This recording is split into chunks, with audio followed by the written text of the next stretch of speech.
Yo, salut tout le monde, c'est Gata Volgar, amis parisiens, je vous demande pas si ça va. Voilà, je sais que vous êtes très déçus. Moi aussi, voilà, je suis dépité, voilà, je suis dégoûté.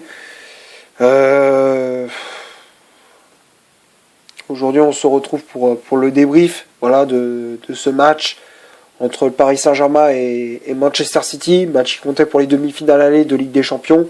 Défaite du PSG au Parc sur le score de 2 buts à 1. Pourtant, ça avait bien démarré avec l'ouverture du score signé Marquinhos à la 15e minute. L'égalisation pour City signé De Bruyne à la 64e et à la 71e, Mahrez offre la victoire. Et suite à cette défaite, le PSG est dos au mur. Voilà, on doit absolument s'imposer au match retour. On doit absolument marquer 2 buts sans encaisser pour se qualifier pour la finale de Ligue des Champions, voilà, pour se qualifier pour la finale, voilà. Que dire de ce match? Franchement, on s'attendait à beaucoup mieux de la part de nos Parisiens. Bon, c'est vrai que les 45 premières minutes, elles sont bonnes. Faut le dire, on avait fait une bonne première mi-temps, une très bonne première mi-temps. On avait on avait la maîtrise du jeu. City voyait pas le jour, faut le dire les gars. City à la première mi-temps, la première période, ils voyaient pas le jour. Ils étaient totalement à la rue. Tu les voyais dès qu'on faisait 3 passes, ils étaient complètement à la rue. Voilà, tu les voyais, ils étaient totalement à la ramasse. Le premier, on ouvre le score très rapidement grâce à Marquinhos à la 15e minute. C'est un très bon corner de Di Maria. Marquinhos qui coupe ce corner au premier poteau.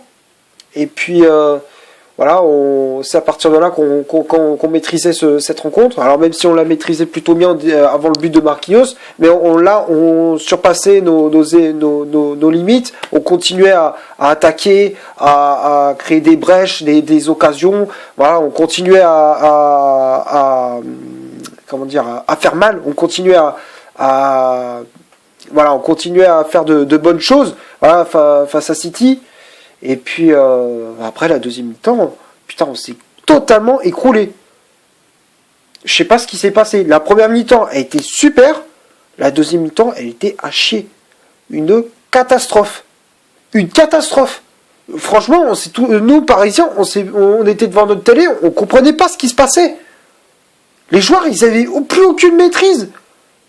Plus d'agressivité, plus d'envie, plus d'attaque. On n'a quasiment pas attaqué en deuxième période. On était regroupés dans nos 16 mètres 50. On était dans nos 30 derniers mètres. On était regroupés dans les 30 derniers mètres. City, ils attaquaient. Et puis derrière, ça paye. Voilà. À force de pousser, bah, forcément, à un moment donné, ça saute. Voilà, ils font sauter le verrou. Avec le but de De Bruyne, mais bon, on va me dire que le but, il est extraordinaire. Il y a un peu de réussite quand même, les gars. Parce que normalement, Florenzi ou même Paredes, enfin je crois que c'est Paredes, je sais plus. Tu vois que si un des deux joueurs parisiens va sur De Bruyne, jamais il centre. Jamais Kevin De Bruyne fait son centre-tir. Jamais il marque sur cette action. Jamais il marque. Tu laisses des espaces aux joueurs de Manchester City. Alors qu'en première mi-temps, tu avais serré les boulons partout. T'avais été, tu serrais partout, tu laissais aucun espace. Deuxième période, tu laisses des espaces, bah voilà, ça paye cash, direct. Voilà. Le but de Bruyne sur un centre-tir, personne l'a dévie. Voilà, Navas est surpris de la trajectoire de ce ballon. Du coup, ça fait un partout. Et là, on s'est totalement effondré. Après le but de Bruyne, on s'est totalement effondré. Voilà. Tu n'y arrives plus, tu fais plus de passes, tu n'y arrives à rien, trop de déchets, on n'y arrivait plus, on n'était plus dedans. Et puis derrière, on se prend ce deuxième but. Encore un coup de cul. Non mais c'est vrai les gars, il faut dire, City, on va dire, ouais mais ils méritent, mais quand même, les 2 buts qu'ils ont, c'est 2 buts de cul. Le deuxième, attends, surtout le deuxième, Mahrez, le coup franc de Mahrez. Comment ça se fait que, putain, le ballon, il passe à travers le mur? Comment tu fais? Si, normalement, tu dois pas l'éviter le ballon, tu dois le contrer justement quand c'est un coup franc. Tu dois le contrer. Là, je comprends pas Paredes. Le mec, au lieu de rester droit, le ballon il arrive là, c'est bon, t'es content, tu bloques le ballon justement, tu bloques une occasion de but. Je comprends pas. Là, tu vois Paredes, au lieu de ça, il se tourne. Kipembe aussi, il se tourne. Alors du coup, ça fait un trou comme ça. C'est passé. Et ça fait but. Voilà. Le but, mais de merde, quoi. C'est un but, mais complètement... C'est un but de chanceux. Jamais il y a but. Si tu restes droit, comme je te disais, si tu restes droit, tu restes là, le ballon, il arrive sur le torse. Le ballon, il ne passe jamais. Le coup franc de Mahrez, il est pété. Voilà, si tu restes bien droit, le coup franc de Mahrez, il est pété. Jamais il y a but. Voilà. C'est des petites erreurs, mais ça pécache direct. Jamais tu fais ce genre de choses. Jamais tu dois bien rester regroupé, bien comme il faut, quoi. Voilà. Il faut bien rester droit, bien. Il faut pas de se tourner, ça sert à rien. Voilà. La preuve, c'est comme ça que tu te prends des buts à la con. Et à partir de là, voilà, c'est suite aux 2 buts, là, ça nous a mis un sacré coup, et puis Darmin, et après, bah, c'est fini. Les joueurs, ils étaient totalement en roue libre. Neymar, il perdait des ballons bêtement, son attitude était Neymar, il m'a dégoûté. Durant ce match, il m'a écœuré, il m'a énervé. Mbappé, pareil. Les deux, ils m'ont saoulé. Je m'attendais à beaucoup mieux de la part des 2 joueurs. Là, Neymar, je m'attendais à beaucoup mieux. Mbappé, pareil. Au final, ils n'ont rien fait du tout. Le seul Parisien, pour moi, il y avait 2, même 3 Parisiens qui, pour moi, ont été à la hauteur. Pour moi, c'est Navas. Malgré ces 2 buts encaissés, heureusement, tu avais Navas parce que je pense qu'à la fin du match, il y a 3 ou 4 buts à 1 pour Manchester City. Heureusement que Keylor Navas était là, malgré ces 2 buts encaissés. Marquinhos, parce que sans lui, bah tu coules aussi parce que défensivement t'étais plus. Voilà, après les 2 buts, tu étais plus. Heureusement, Marquinhos était là pour sauver comment dire, stopper l'hémorragie. Il essayait de stopper les attaques comme il pouvait. Voilà. Et Di Maria aussi, le 3e Parisien, pour moi, c'était Di Maria aussi, qui était pour moi l'un des meilleurs attaquants du PSG. Voilà, pour moi, dans ce match-là, c'était le meilleur. Il essayait, il attaquait, il défendait, il mettait de l'agressivité, il récupérait des ballons, il faisait tout. Voilà. Di Maria, pour moi, c'est le seul joueur offensif qui a été bon de côté parisien. Voilà. Le reste, ils étaient tous nuls. Première mi-temps, ça va, mais la deuxième mi-temps, on les a plus vus. Verratti, je sais même pas. Je fais ça, mais tu sais, les premières mi-temps, il est bien. Deuxième mi-temps, plus là. Paredes, pareil. Gay, il perd des ballons, automatiquement il les récupère, mais il les repère derrière. Et puis après, il commet cette faute, malheureusement, rouge direct, tac par derrière. Bah ouais, mais sois plus intelligent, fais moins de fautes stupides. Là, du coup, tu pénalises l'équipe à ce moment-là. On est réduit à 10. Et puis voilà, quoi. Et le match était fini, le match était plié. Voilà, City a pris le dessus dans cette rencontre. Voilà. C'est tout ce que j'avais à dire pour ce débrief des 90 minutes. Maintenant, on va passer à la composition d'équipe de Pochettino. Et là, je suis obligé de... Là, ça va envoyer comment dire, pas des insultes, mais en tout cas, ça va y aller. La colère, elle va sortir. Tu fais un 4-2-3-1, bien, voilà. Navas dans les buts, jusque-là, pas de problème. Marquinhos, Kipembe, charge centrale, normal. Latéraux, Frenzy à droite, bien. Mais à gauche, il est où Diallo? Il est où pourquoi tu mets pas Diallo? Je sais pas. Pourquoi tu le mets pas? Contre le Bayern, il a pas été mauvais.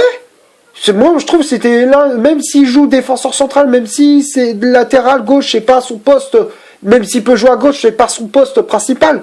Mais pourquoi tu fais pas jouer Diallo? Bakker, moi je trouve qu'il a pas été bon. Hein. Bakker, les passes, elles étaient pas bonnes, les centres, ils étaient pas bons, défensivement, il a pris l'eau.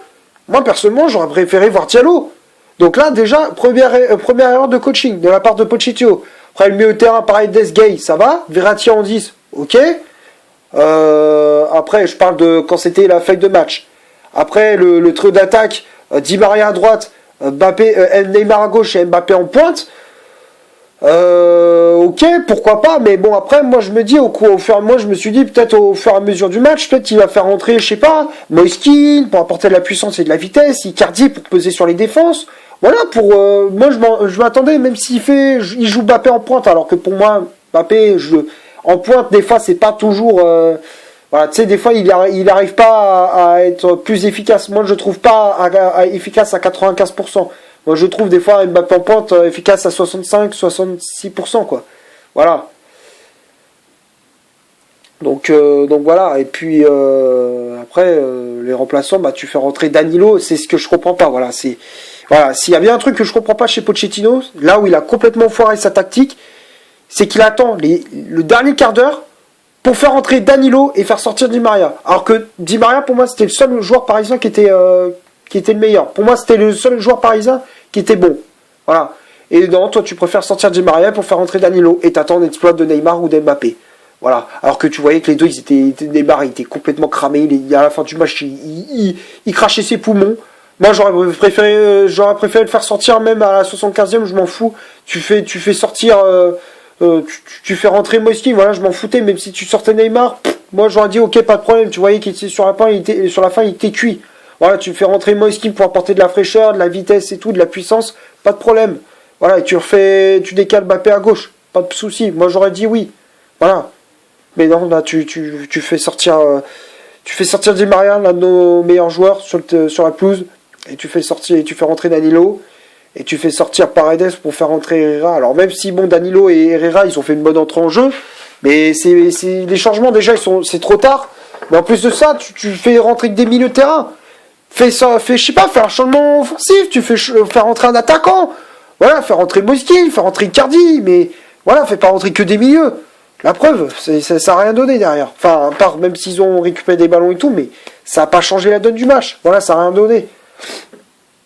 Voilà, donc on va passer maintenant aux statistiques de cette vidéo. Donc on va commencer par le PSG. Les Parisiens, c'est 41% de possession de balle, 6 corners, 6 tirs au total, donc 4 tirs cadrés, une position de hors-jeu.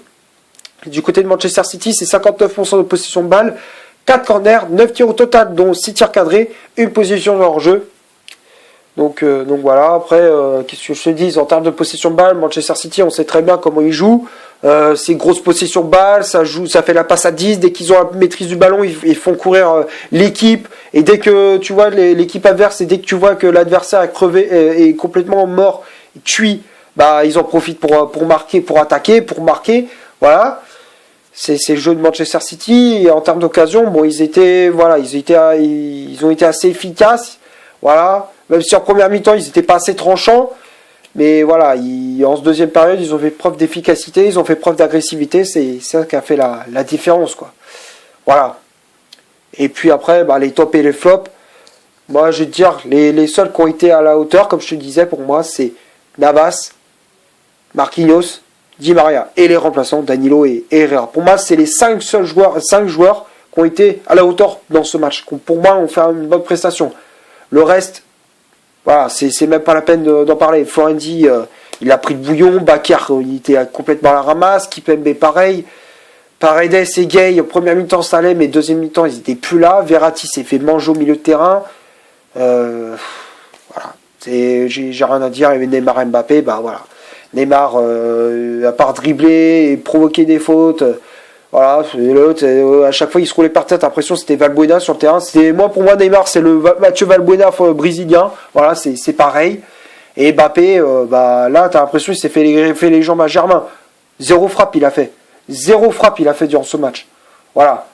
Donc j'espère. Alors, voilà, j'y crois encore. Voilà, parce qu'il faut y croire. Nous, supporters parisiens, on est tous derrière notre club. Il faut y croire. Même si on a perdu 2-1, il faut y croire. Il faut continuer à se battre. Voilà. Faut continuer à se battre. Faut pas lâcher le morceau.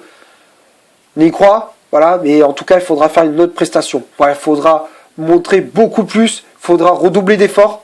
Voilà, pour se qualifier pour la finale de la Ligue des Champions. Voilà.